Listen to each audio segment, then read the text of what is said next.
ठीक है, तो सबसे पहले ऑक्सीडेशन स्टेट का मतलब क्या होता है? ऑक्सीडेशन स्टेट का मतलब होता है चार्ज, एक नॉर्मल तरीके से हम चार्ज ही बोल सकते हैं, charge on an ion, ion पे कितना चार्ज है। ठीक है, दूसरा इलेक्ट्रॉन लॉस्ट और गेन बाय स्पीशीज, कोई पर्टिकुलर कंपाउंड ने कितने इलेक्ट्रॉन गेन किए, कितने इलेक्ट्रॉन लॉस किए, तो ऑक्सीडेशन स्टेट में आता है। दूसरा keeps track of electron, electrons का बेसिकली ट्रैक रखता है। ठीक है, कुछ फिक्स रूल्स हैं इसके, तो रूल्स एक बार हम फटाफट देख लेते हैं। तो रूल्स क्या है? एल्कलाइन अर्थ मेटल जो है, सेकंड ग्रुप जो है, उसका ऑक्सीडेशन स्टेट +2 रहता है, क्योंकि उसमें आउटर शेल में कितने इलेक्ट्रॉन्स रहते हैं? 2 इलेक्ट्रॉन्स रहते हैं। एल्कली मेटल्स में +1 रहता है, आउटर शेल में 1 इलेक्ट्रॉन्स रहते हैं। फ्लोरीन जो है उसका -1 होता है ऑलवेज। ठीक है, अदर जो हेलोजेंस हैं उनका जनरली -1 रहता है, but not always true. Other halogens का जनरली -1 रहता है, और अदर ऑक्सीडेशन स्टेट +1 +3 +5 +7 व्हेन, कब होता है? When they are attached to highly electronegative atom. तो जब वो ज्यादा इलेक्ट्रोनेगेटिव एटम से जुड़े हुए होते हैं तब उनका ऑक्सीडेशन स्टेट, ये पॉसिबिलिटी है हेलोजेंस के लिए। हेलोजेंस में कौन से आते हैं? क्लोरीन है, ब्रोमीन है, आयोडीन है। ठीक है, तो ये हुआ कुछ रूल्स। और नेक्स्ट है ऑक्सीजन का जनरली क्या रहता है? -2 रहता है जनरली। ठीक है, बट इसका -1 भी होता है, कब होता है? पर ऑक्साइड के केस में -1 होता है। हम सारे केस का एग्जांपल लेंगे। -12 होता है सुपर ऑक्साइड के केस में, +2 होता है in one compound OF2 compound में, +2 रहता है। ठीक है, ये हुआ ऑक्सीजन के बारे में। पर ऑक्साइड जैसे मेरा हुआ N2O2, ये पर ऑक्साइड हुआ। सुपर ऑक्साइड जैसे K2 हो गया। ठीक है, हाँ। दूसरा elements in their elemental state, अगर वो तुम्हारे एलिमेंटल स्टेट या रेफरेंस स्टेट में होते हैं तो उनका ऑक्सीडेशन स्टेट 0 रहता है। फॉर एग्जाम्पल, जैसे एग्जाम्पल मैं बताऊं तो H2 गैस जो है, तो हाइड्रोजन H2 गैस में एग्जिस्ट करता है, तो यहाँ पे उसका ऑक्सीडेशन स्टेट 0 है। O2 जो है वो गैस में एग्जिस्ट करता है, उसका ऑक्सीडेशन स्टेट 0 है। Br2 लिक्विड में एग्जिस्ट करता है, उसका ऑक्सीडेशन स्टेट 0 है। Cl2 गैस में करता है, उसका ऑक्सीडेशन स्टेट 0 है। तो बेसिकली जो एलिमेंटल स्टेट में, जिस स्टेट में वो एग्जिस्ट करते हैं, उनमें ऑक्सीडेशन स्टेट क्या रहता है? 0 रहता है। ठीक है, इसका स्क्रीनशॉट ले लो। हाँ।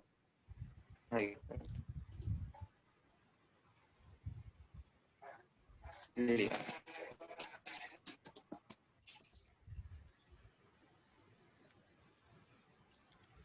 नेक्स्ट इसमें आता है sum of oxidation state of individual atoms in a compound. किसी कंपाउंड में इंडिविजुअल एटम्स जो हैं उनका ऑक्सीडेशन स्टेट का sum is equal to overall oxidation state of compound.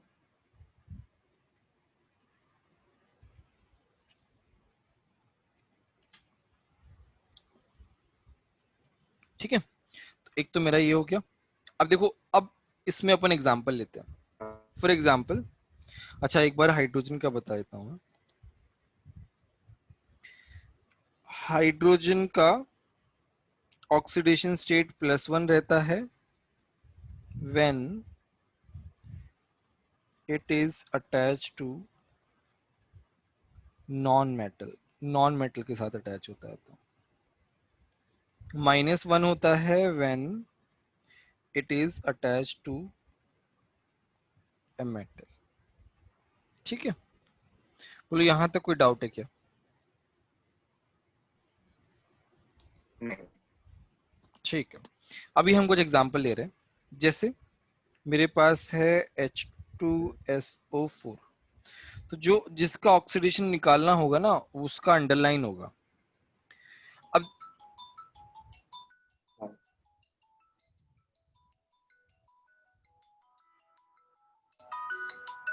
एक मिनट रुको है ना।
हेलो सिद्धार्थ,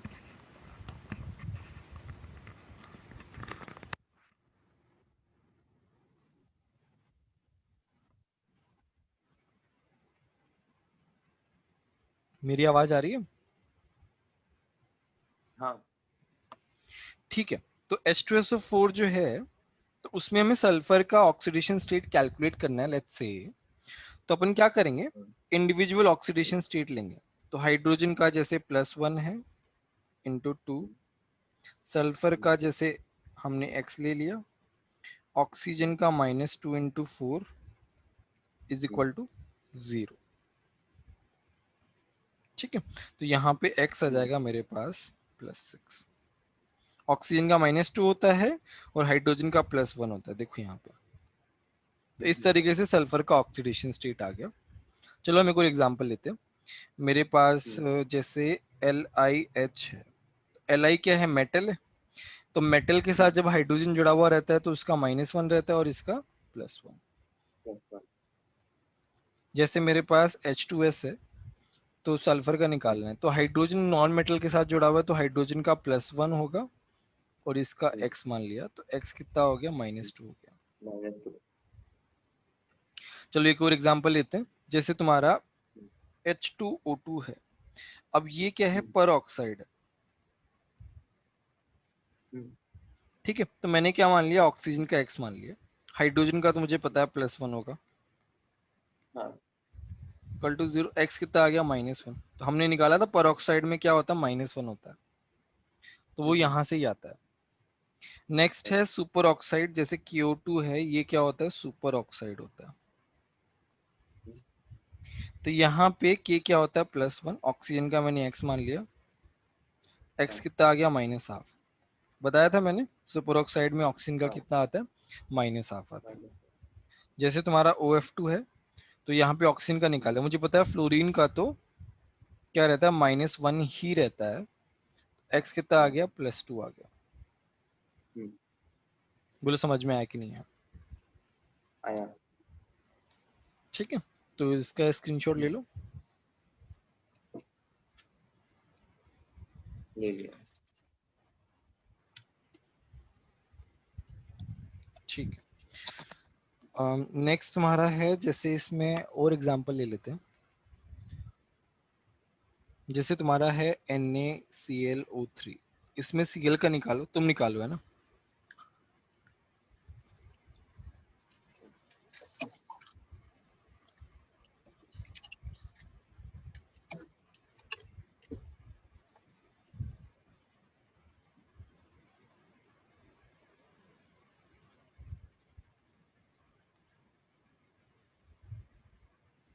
इन तीनों का निकालो फटाफट।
डन।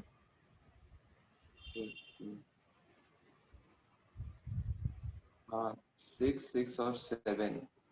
तो ये क्या है, +1 है मेरा, +1 + x - 6 = 0, x = +5, x - 4 - 2 = 0, x = +6, +1 + x - 8 = 0, x = +7।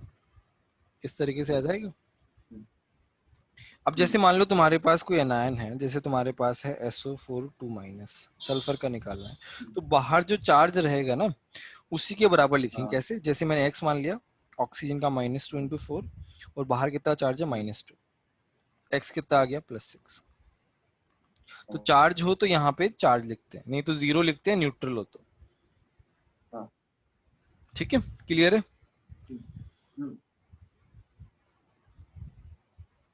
ठीक है, आगे बढ़ते हैं। तो ये तो वो ऑक्सीडेशन स्टेट के बारे में। नाउ आता है equivalent weight.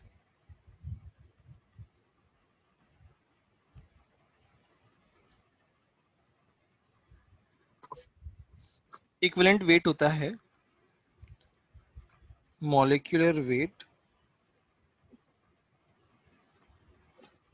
Upon valency factor.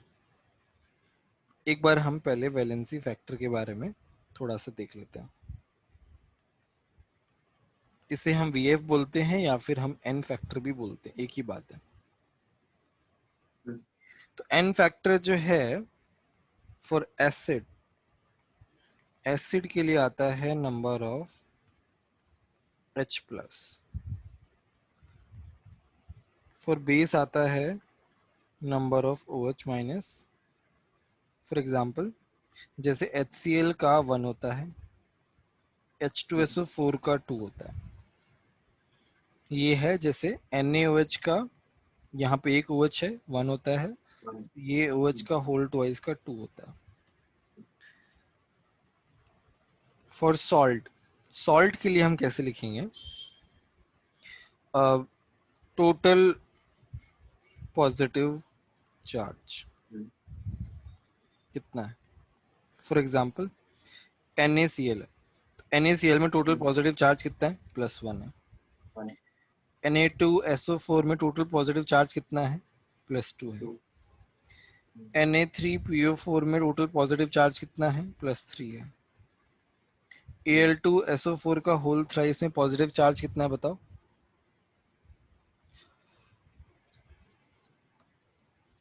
यहाँ पे +6 है। +6। हाँ। ठीक है, +6 है। तो इस तरीके से हम लोग जो है वो निकाल सकते हैं basically valency factor, salt, acid और बेस के लिए। कोई डाउट? नहीं। ठीक है, स्क्रीनशॉट ले लो। ले लिया।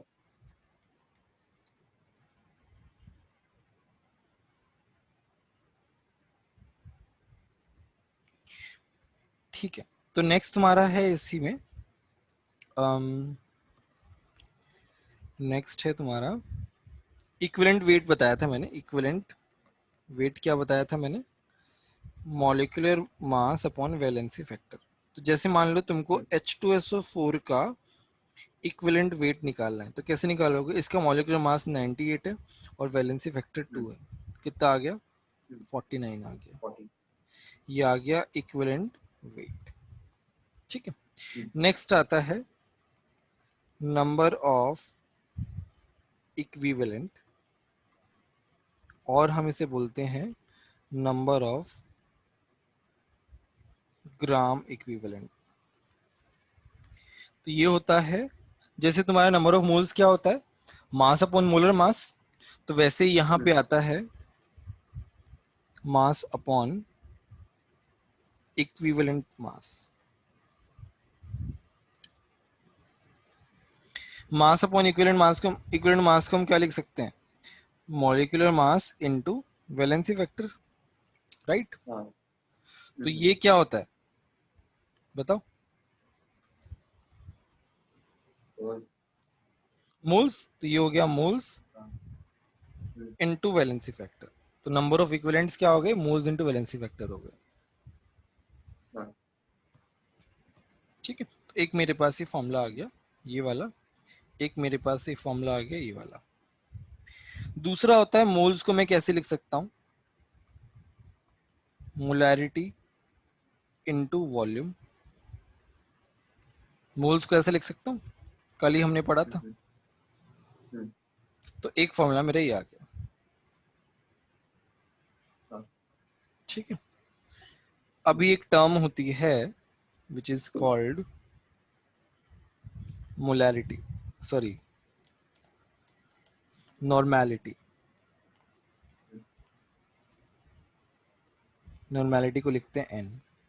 तो नॉर्मैलिटी का मतलब होता है molarity into valency factor. Molarity into valency factor होता है। या फिर इसका एक फॉर्मूला तो ये होता है, दूसरा फॉर्मूला होता है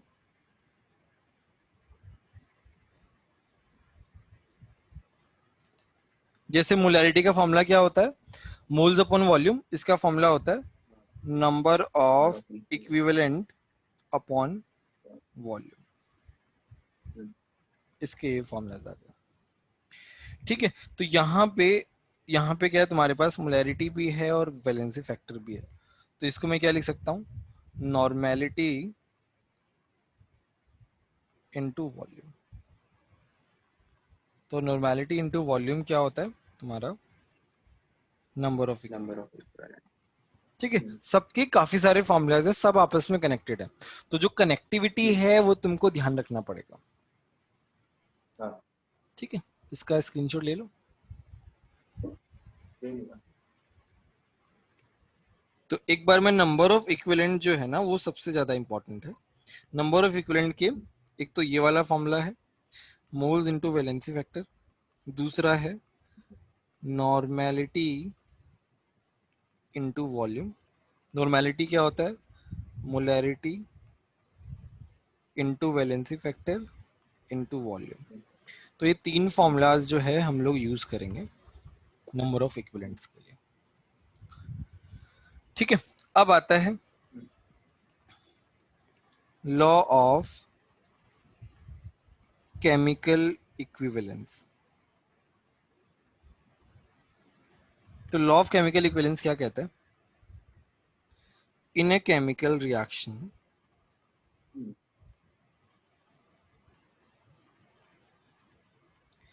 equivalent of every species involved is equal। For example जैसे मेरा A जो है वो B में जा रहा है, तो मैं क्या लिखूंगा? Equivalent of A will be equal to equivalent of B। इस तरीके से ये होता है मेरा लॉ ऑफ केमिकल इक्विवेलेंस की इक्विवेलेंट जो है ना वो एक रिएक्शन में सभी के इक्वल होते हैं, नंबर ऑफ इक्विवेलेंट्स। ठीक है, हाँ, समझ में आया? मतलब अगर यहाँ पे ए प्लस बी सी बना रहा होता तो फिर ए और बी का इक्विवेलेंट मिला के सी का बनता है। नहीं, चलो ये रिएक्शन है, इसमें क्या लिखूंगा? Equivalent of A will be equivalent of B will be equivalent of C। तीनों के इक्विवेलेंट बराबर होंगे। अच्छा, ओके। ठीक है, आगे बढ़ते हैं फिर हम। फिर अब आता है neutralisation reaction.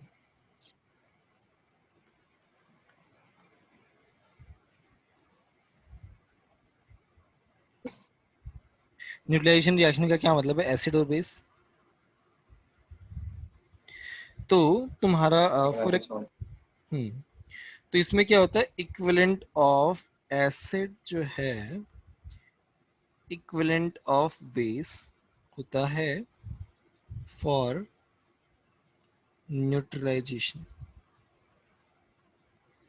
For example you have HCl plus NaOH converting into NaCl plus H2O। ठीक है, तुम्हें दिया हुआ है कि ये 2 मोलर है, 50 ml है, ये दिया हुआ है x मोलर और 100 ml। तुमसे पूछा है what is x if they neutralize. तो तुम क्या करोगे? Equivalent of HCl is equal to equivalent of NaOH करोगे, राइट? तो इक्विवेलेंट ऑफ HCl कैसे लिखोगे?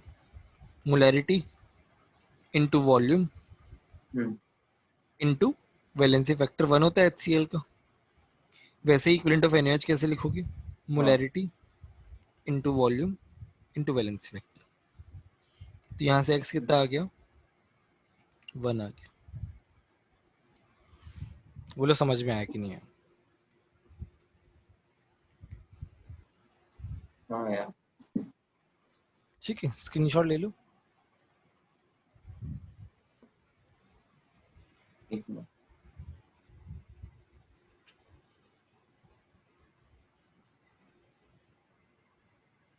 ले लिया। अब आता है इसमें दूसरा केस। चलो एक क्वेश्चन कर लेते हैं उससे पहले। तुम्हारे पास क्वेश्चन है BaOH का होल ट्वाइस है और HCl है। तुम्हारे पास बन रहा है BaCl2 प्लस H2। ठीक है, तुमको ये लिखा हुआ है कि दिस इज 5 मोलर 100 ml। ठीक है, और ये लिखा हुआ है 2 मोलर VML। तो मैंने लिखा हुआ है कंप्लीट, देखो मैंने क्या लिखा है, कंप्लीट न्यूट्रलाइजेशन है। हाँ। तुमसे पूछा एक्स, सॉरी V क्या होगा, V कैलकुलेट करना है, करो कैलकुलेट फटाफट।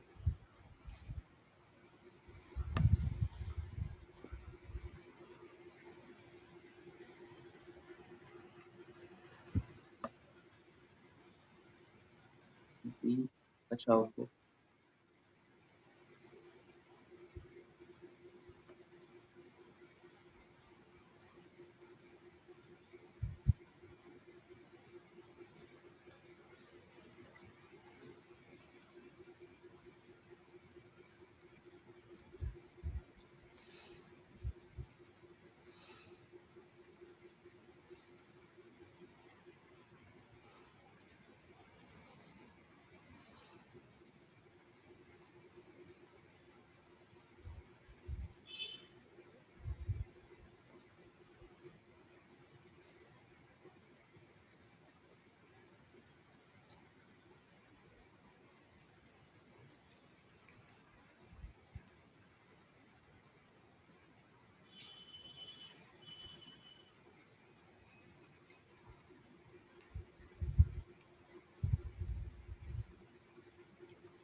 टू 2.5 लीटर आ रहा है।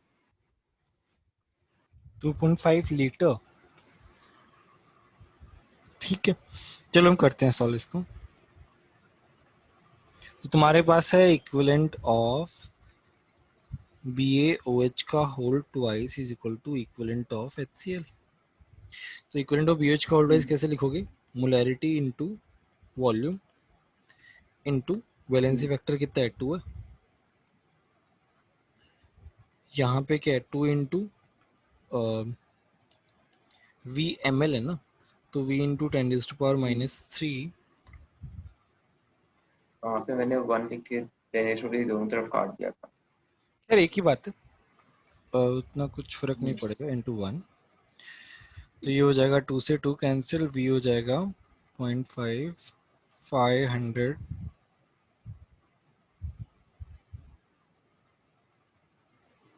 ml, 500 ml आएगा। बोलो समझ में आया कि नहीं आया? हाँ। ठीक है,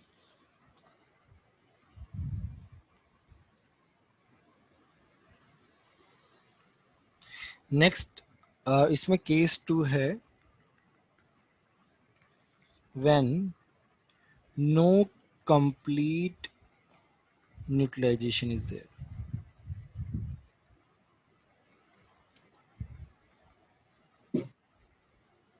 कोई कंप्लीट न्यूट्रलाइजेशन नहीं है, तो उस केस में क्या होगा, उस केस में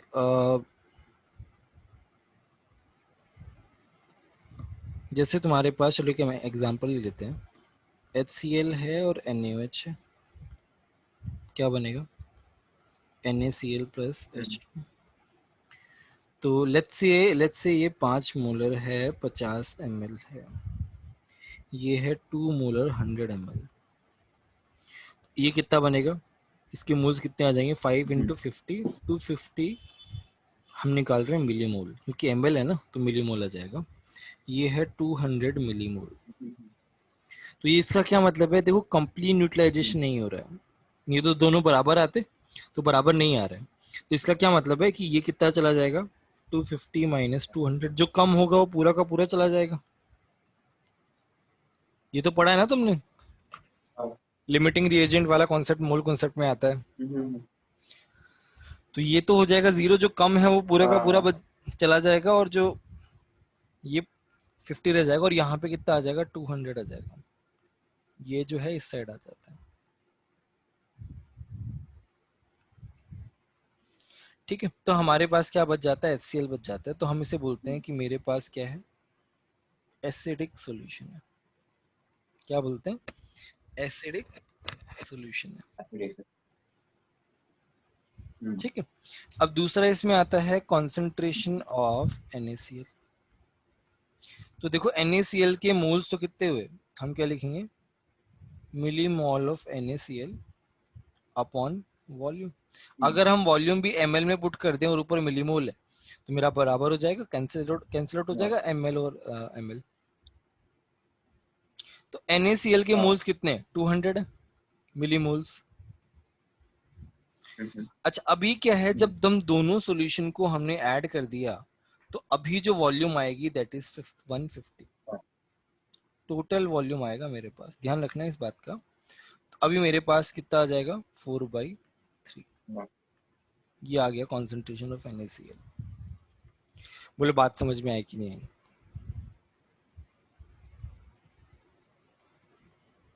बोलो कोई डाउट है क्या। हाँ, हाँ, हाँ। उसमें जो लास्ट में वॉल्यूम लिखा उसमें जो एक्सेस HCl है उसका भी ऐड करना है मतलब। वॉल्यूम तो ऐड ही होगा ना। देखो वॉल्यूम तो दोनों का ही ऐड होगा, क्योंकि एक कंटेनर में तुम दोनों डाल रहे हो ना।